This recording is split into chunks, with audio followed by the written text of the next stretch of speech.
Welcome to the Native Business Development Center of the American Indian Chamber of Commerce of Wisconsin and First American Capital Corp. Here you will find a host of resources to help you start a new business, expand your current business, and achieve your business goals. SBA resources. So starting with Hub Zone, that's a historically underutilized business zone, which all tribal lands are designated at a permanent status as a Hub Zone. You can get contract set-asides potentially in order to grow your business through federal contracting programs. Now for our 8A program, that's a 8A business development program. That could assist either tribally owned entities or Native American owned businesses, again, business development, grow and expand their business foundation and revenue streams through federal contract set-aside programs. We not only assist in obtaining potential contracts and working with the businesses in the contracting realm, we also do business development under the 8A, where we'll take a look at your business plan, we'll sit down with you and see where your strengths and weaknesses are, or SWOT analysis, and try to develop the business in order to allow them, after graduating from the 9-year program, to go toe-to-toe with the bigger companies once they go through our program. So it makes them more competitive. It can actually grow their revenue streams through federal contracting programs, and it allows them to tap into something that other businesses can't. Tribal entities are allowed to hold and own more than one business at a time in the program. So for example, you can have a tribe that has 5 or 6 different entities in the program at the same time, depending on what their needs are and what they're able to do from the business perspective.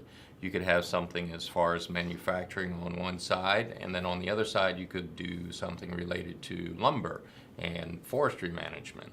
So the 8A business development program is a 9-year program that they need to take advantage of from the very get-go, but they have the ability to have multiple firms throughout the program, and they all don't have to start at the same time. So you can have one starting and one graduating, for example, at the same time, as long as that meets the tribal needs and they qualify for the program itself. For a tribe, Hub Zone could be forever.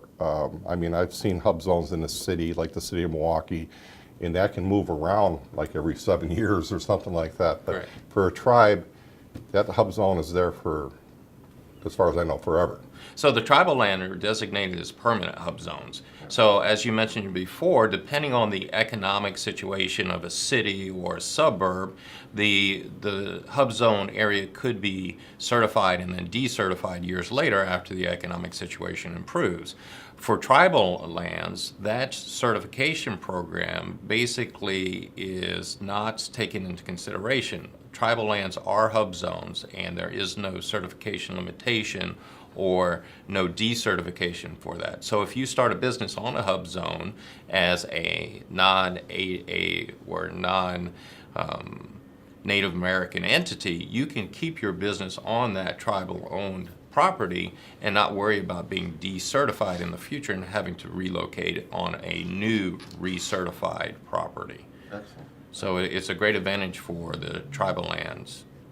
And since a lot of our reservations are up in the Northland, there is locations that are potentially close to those reservations, and I think there's some online services and by phone. Right. Well, and that's a great point, Craig, because actually we do have online programs. I think we have about 61 classes online where people can get some of the marketing information, and they can get some of the information on HR, whatever they're needing in getting this small business. SBA's website has a lot of information on that. I think it's great because even before you go in and get one-on-one counseling, to just go online and be able to take a class and learn a little bit about information that you need, whether it be your business plan, whether it be HR, whether it be marketing your products, and then maybe meeting one-on-one. So you can do those classes 24/7.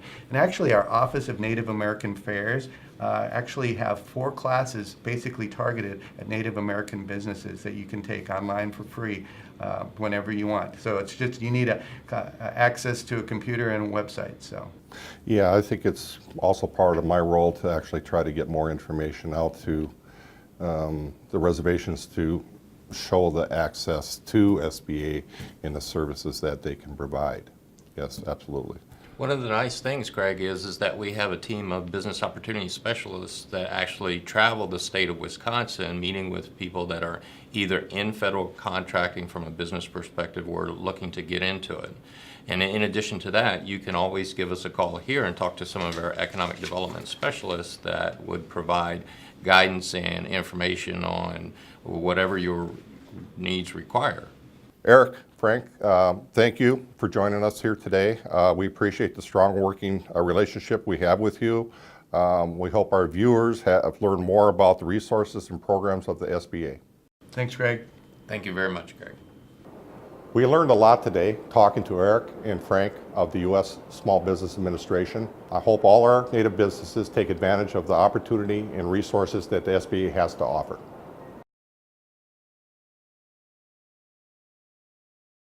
Some of the benefits that 8A provides to OTI are, number one, it gives us some credibility in the sense that the SBA has done a background check, they've done their due diligence on our business and are able to certify us.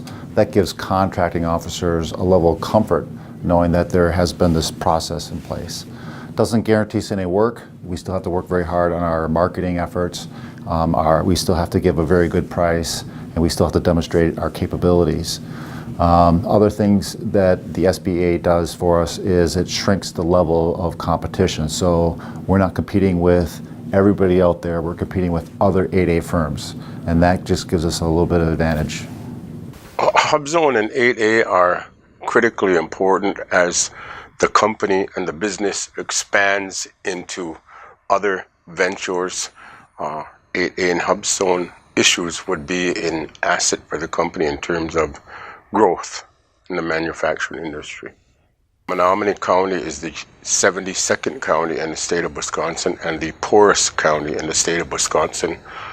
SBA opportunities for tribal communities on our Indian reservation would be a plus in terms of employment and stability for some of the people in the community.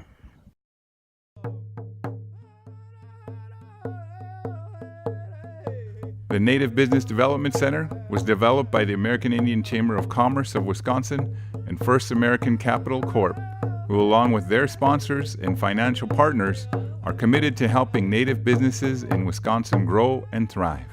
Visit our website to get started today. Episode 5, Legal and Tax Issues, is a great opportunity to learn from the experts about legal and tax considerations that impact Native businesses on and off the reservation.